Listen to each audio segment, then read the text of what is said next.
Thank you so much, Excellencies, to the President and also the DG of UNOG.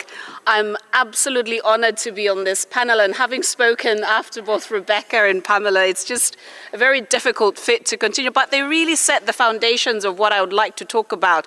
And let me perhaps set a scene on a family story. I grew up in northern Zambia, and there's a picture in our family home. My grandmother was widowed in her early 30s, and there's a picture of her sitting with about 40 men, and her on the end of this group of, picture that they stood on.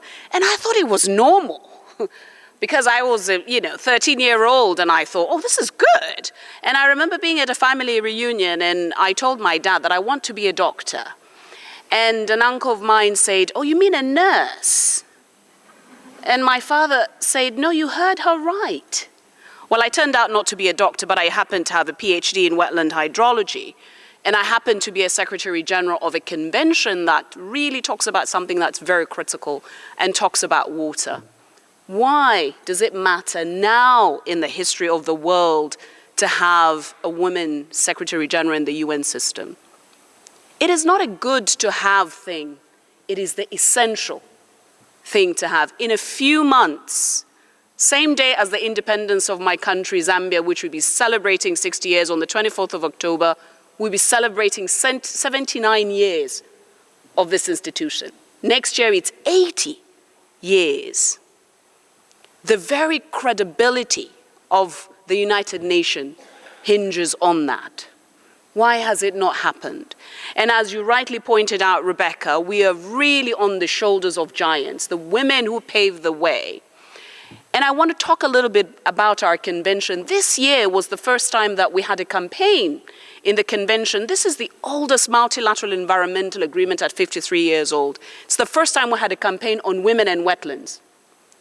And I remember looking at the page of many years ago of National Geographic, and I see these women in the Iraqi marshes in burqas, opening the canals of the wetlands.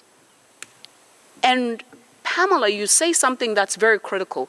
A lot of times we're so invisibilized, restoring spaces, figuring out solutions in ways that are so complex. COVID was my most difficult when I worked for the United Nations Development Program. It was my most impossible. I had a 6-year-old. I did not know 6-year-old math is that complicated. I hated it. I was overwhelmed, and I thought I was smart enough. And I was stressed to my wits' end. But I taught between 9 and noon, and then I worked until 10 p.m. The moment a colleague on my team had a thrombotic situation, I said, no more. We need to rethink the model. We cannot have back-to-back-to-back meetings, changed everything, reorganized ourselves. How are we entering these spaces in the 21st century with an institution born in 1945 when circumstances were so different to what we're facing today? The polycrisis of the world requires that the two wings of the eagle are equal. If they're not, we're not going to take off. Right here in this beautiful Switzerland where we are, I can bet you in that Zermatt that was cut off a few days ago, it's a lot of women beginning to clean up. Summer, children are on holiday. What am I going to do? Okay, let's figure this thing out. I can bet you that that's what's happening in crisis and complexity. So really, in closing, it is very essential that we cannot pretend to even think in 80 years, and we cannot find the right candidate. No, it's ironic. In the, how many, 8 billion people? And many diplomats and us represented? It's ironic.